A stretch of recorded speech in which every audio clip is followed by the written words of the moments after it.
Heyo, welcome back everybody. This is Ian Chiquino. We're going to take a look at some more matches from Dreamhack.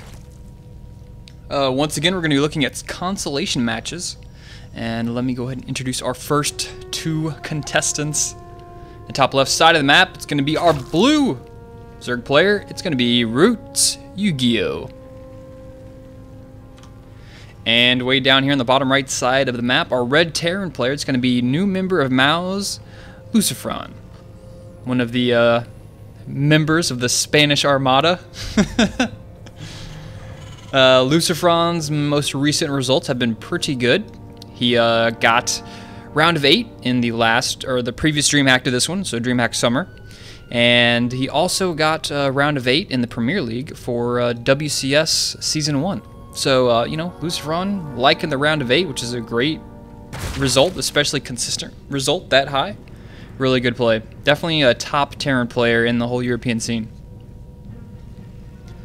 So, let's see. We got a big map here, and we already got the proxy going down. The barracks is down in a good location, but unfortunately, that's going to see it. That overload's going to go right past it. Now, where is he planning to go? So I wonder, this is interesting. Not quite sure if this map has forced cross spawning positions, because it does in the ladder. And that's what makes going to this location proxying is really great, because on the ladder, there's no reason to scout here unless you're looking for a proxy. And sure enough, YugiOh is going to see it. Voila! YugiOh is going to see this, and LucifroN isn't going to know. Actually, yeah, he will, because he's got the Zelda Tower. I was like, he might not see with the vision. It's going to be close. But no, that Zelda Tower is activated by that SCV. So we'll have a Reaper coming out, and LucifroN will be able to just do a little bit of harass here. But of course, YugiOh is going to see this coming miles and miles away, way ahead of time. Be able to get a queen out, get about 4 or 6 Zerglings, and keep the sky pay. But like I was saying beforehand, LucifroN, great Terran player, and his brother too. That family they got StarCraft running in the genes there, I guess. Maybe it's the family business, StarCraft. And I think their brother, yeah, their previous team, I can't remember what they were called, their previous team, they were actually sponsored by, I think it was their brother's company or something like that. I'm not quite actually sure how that worked out, but enough of that. The Reaper means business, and he's going to take out that drone. Before that drone killed that SCV, he only had 2 shots left on it, but with these 3 drones on the way, they will be able to take that out, quickly making that to a Spore Crawler. Doesn't want to lose that, and this, he still keeps it alive. He could cancel that and kill it. That would be awesome. Do it! Do it! Ah, he does it! Yes! That's what I love. I love when shit like that happens. That was great. So, LucifroN's Bunker Rush has got completely shut down, only has 1 SCV, so he really wasn't, planning on doing too much of this. Just be generally annoying, be a pain in the ass. And he's like the worst kind of pain in the ass, because he's not only a pain in the ass, he's a cheap pain in the ass. He only sends 1 SCV, and he doesn't even care. He's like, oh, whatever. It's just enough to bother the Zerg player, force him into making enough queens and make enough Zerglings, and pull the drones off. And wow, that was wild. I don't know if that was bad pathing for that drone, because there's no reason it should have went around this way. Maybe he just misclicked and pulled that drone over there, but definitely shouldn't have lost that. Barracks now is overstayed his welcome from that Zelda Tower. Is going to fly back home. 3 Reapers out on the map, and that's enough to do some damage. These queens will have to put up a little bit of a fight here, and they don't have any transfusions just yet. They both dropped some creep tumors, and these guys are going back in for round 2 or 3 or whatever we're up to, and some drones are going to go down. 1 goes down, a second one goes down. Let's go ahead and check the worker count. 6 worker kills. Yeah, well, that's a lot for a Reaper harass that you scouted before the barracks finished. So yeah, YugiOh definitely not playing this Reaper harass very well. So Zerglings heading out across the map. Of course, they won't be able to do anything. They can, he's going to force a couple SCVs to come off the line to repair this, but that's bad. The Hellion's going to pop out, and all these Zerglings here on the high ground are just going to get toasted. They're all bottled up there, and these Hellions are just going to love frying those Zerglings. And those SCVs repair like their life depends on it. The first Hellion comes out, and those Zerglings quickly run back home. Speed is done. Zerglings working on some queen. Working on that queen kill. Did they get the other one? No, this guy's still alive. Doesn't have enough for transfuse just yet, but he's going to lose the queen. He's trying to micro protects with the drones. The drones are running defense there. Keeping that QB queen alive. But the drones are going to pay the price in their life. One's Reaper doesn't go down. The rest of these are going to get taken out by those speedlings. But those Reapers paid for themselves you know, 11-fold more than I actually expected them to. I expected maybe 1 drone kill, but 11 killed? And did he get the queen? No, he didn't get the queen, but... Wait, did he? No, he didn't. Okay. Really close there. But yeah, way too much damage. And look at all these Zerglings. He has all these Zerglings, and he, like, what is he going to accomplish with these? So not only did he force YugiOh into overdroning, but he lost a lot of drones on... Sorry, not overdroning, making too many Zerglings. He made all these Zerglings, and besides killing the Reapers, they haven't accomplished anything. They were kind of just been a... You know, he just lost a lot of larvae for it.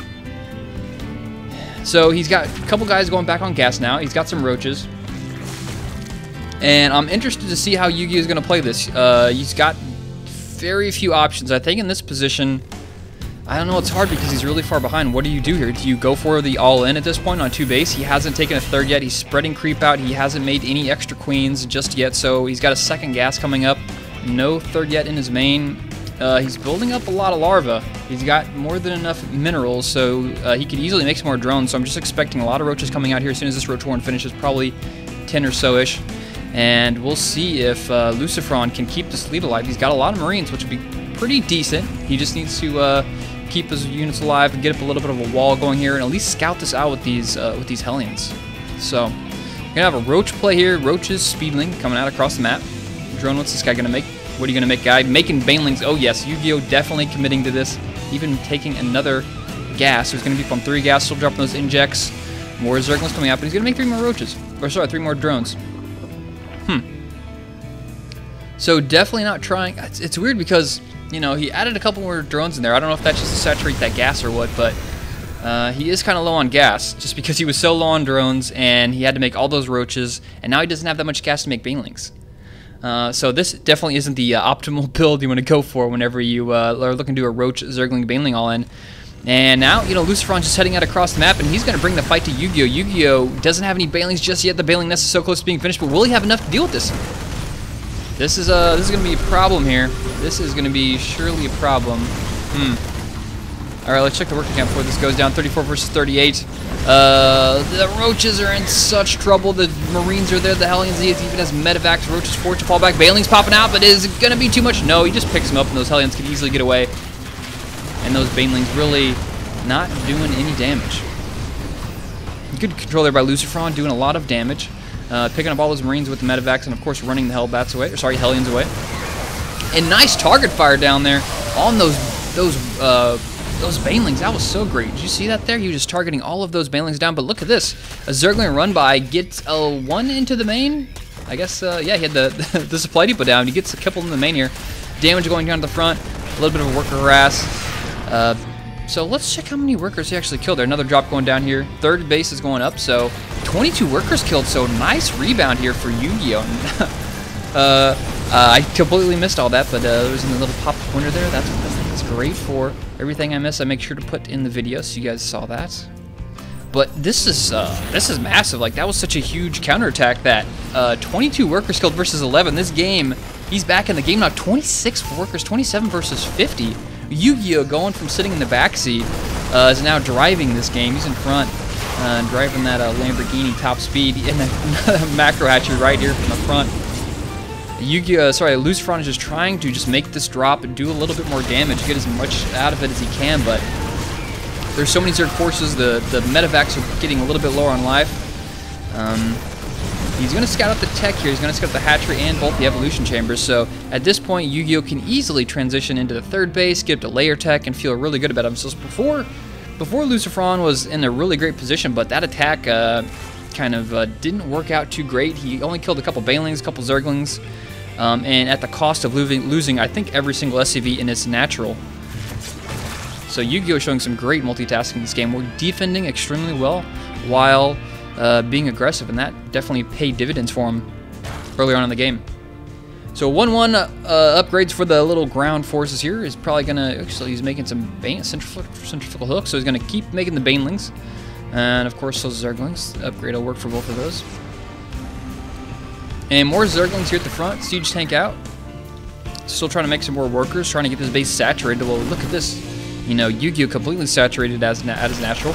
And now look at this LucifroN just doing some shooting, scooting, taking out some overlords like shoot and skeet. Except they don't like skeet is nice because it explodes, but not with guts. Maybe there's skeet that explodes. Maybe there's like blood capsules you can put in skeet that they explode like blood. I bet it exists. That wouldn't surprise me. Wouldn't surprise me one bit. Drops going down. Look at this double harass here from LucifroN. He's still putting the pressure on YugiOh, but I don't know if he's got a couple kills. Let's see. Let's check again. Last time he had 11. Now he's got 19, so he's got 8 more. Hasn't really lost too much. Let's check the loss tab. Pretty close. I definitely say that favors Zerg, considering, you know, Zerg usually, you don't want to be tied with Terran. Or, sorry, you don't want to be tied with Zerg if you're Terran and you're going bio. You want to be more cost-effective than them. And a lot of Baneling's going to get picked off here, but good split. Going to split them up there. A couple Baneling's taking out one of those units. And now you see speed is finished. And is this the attack YugiOh's going to make? He's got his 1-1 done. Oh, the siege tanks are up. They smoke so many of those Banelings. Are we going to see the splits from the Marines? There they go. Actually, one more coming in. It's going to hit. It does hit, but too many roaches here, and this gets all cleaned up. YugiOh's now making his way. He's making a beeline straight for his opponent's base, but is he going to turn around, or is he just going to let the reinforcements pop? He's got 4 hatcheries, so he can easily produce more than enough units. He's got tons of larvae going down here. LucifroN is going to go with what he tried earlier. Go with an attack and just hope you have enough defenses back at your base. And this time he does have a siege tank, which is a really good deterrent against Zerglings and roaches. Those siege tanks, you just hear that noise as Zerg player, and you're like, I don't like that noise. It's like dogs hearing thunder. They just go crazy. It's bad news, man. Bad news. They go crazy. They run around. They bark. They can't stand it. So that actually did force YugiOh to turn around, even though he's pretty much got this on lockdown. He didn't want to deal with that one siege tank, but I mean, he had so many roaches and so many Banelings. If he knew that there was one siege tank and a few Marines defending that, he would have just went straight in for it and taken out that whole natural, and I think it would have been game at that point. But YugiOh playing it safe. This is a best-of-3 series, and he wants to, you know, guarantee his wins. And he doesn't have an advantage in this game. He's got his 3rd base up. He's got LucifroN on the ropes, so there's really no reason YugiOh needs to commit to an attack that isn't 100% sure about winning, especially considering he's coming from behind this game. So you don't want to lose games that you were behind and then you got the advantage back and then you turn around and lose the game. Those are the worst. Those are the worst. That's even worse than having the advantage and then losing the game. It's like the back and forth, just tugging on your heartstrings. It's terrible. Terrible. Infestation Pit coming down for YugiOh. The drops commence, and YugiOh hasn't thrown down any spine crawlers yet or any type of static defense. He is going pretty heavy on the layer tech and earlier units, so he's got more than enough units to spare here. But I don't think one would be too bad of an idea right here. It would work out pretty well. Those units are going to deal some damage, but the Zerglings do show up and clean that up. And a siege tank is going to get picked off here. What is LucifroN doing out in the middle of the map? Where are the medevacs? All that army gets trashed, and there's some siege tanks down here, so I'm not exactly sure what LucifroN was doing with those forces out there on the map. Maybe he's trying to meet up with these guys over here, but the double drop coming here for LucifroN. He's just all over the place with these drops. It's actually a triple drop at the natural, at the main. Is he focusing down the Queen? The Queen is going to go down the drops. Oh no, the siege tanks are still alive over here, but the Zerglings might be enough. Doesn't look like it. Yep, the reinforcements do show up. More Marines here taking out another Queen. So he's going to lose. I think he lost every single Queen here. How many? Does he have any Queens? He's got 1 Queen left. Drones now finally clean the rest of that up. The drop's still happening here at the 3rd base, but he's going to move that back to the main. There's nothing over here to deal with it. Actually, scratch that. Zerglings do show up, and they do have. Let me click on you guys. There we go. 1-1. I was trying to click on those Zerglings. They're so fast. See what their upgrades were. But 4th base going up here for YugiOh, and he does scout out the Hive Tech on the way. But yeah, I mean, we've just seen LucifroN flying back from base to base. Okay, finally the Spore Crawler shows up. Here we go. YugiOh, spend some of those 700 minerals you got on the static defense so you can turn around and attack your opponent like you're doing over here. He did manage to take out those siege tanks, I presume. I don't think those guys made it all the way back home. Drops going down at the 3rd base once again. You know, YugiOh has had a lead here for a while, an army advantage, but just LucifroN's drops have just been, you know, keeping YugiOh off kilter, and he hasn't really, you know, went for a full commit on attack. He's just kind of playing it safe, which I commend, but he really needs to throw down some static defense so he can focus 100% on going for a full on attack as opposed to having to pull his army back to deal with these small drops. So let's check the worker count. 79 versus 55, so yeah, you know, YugiOh's got a huge lead. Even if he lost like another 10 workers, he would be fine. He would still have a pretty nice lead. Spore Crawler going up here, and look at this Spore Crawler, Spine Crawler, Spore Crawler. There we go. Those are the static defenses I was looking for. Now YugiOh got a man.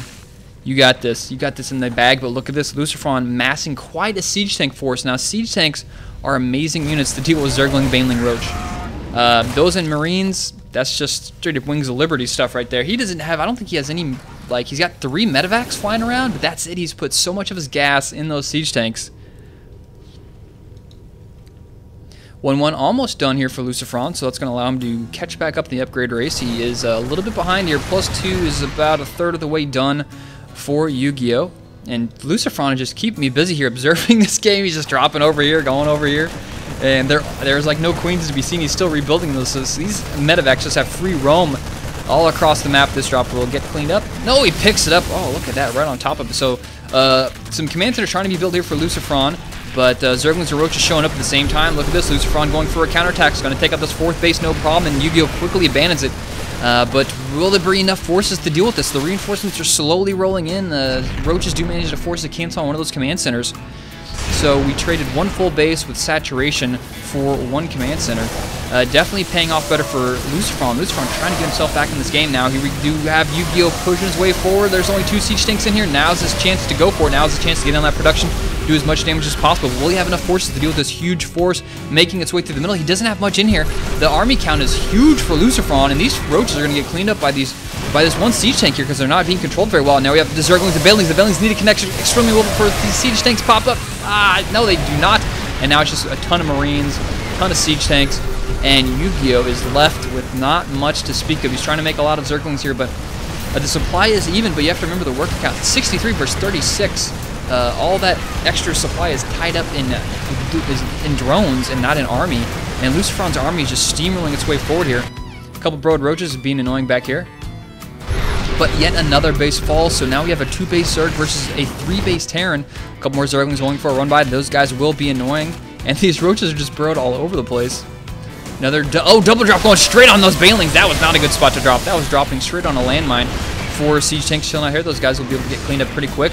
Going for another base over here in the top middle part of the map. LucifroN now is just like a kidney candy store, walking through the middle of YugiOh's base, taking out drones, dropping overlords in the sky.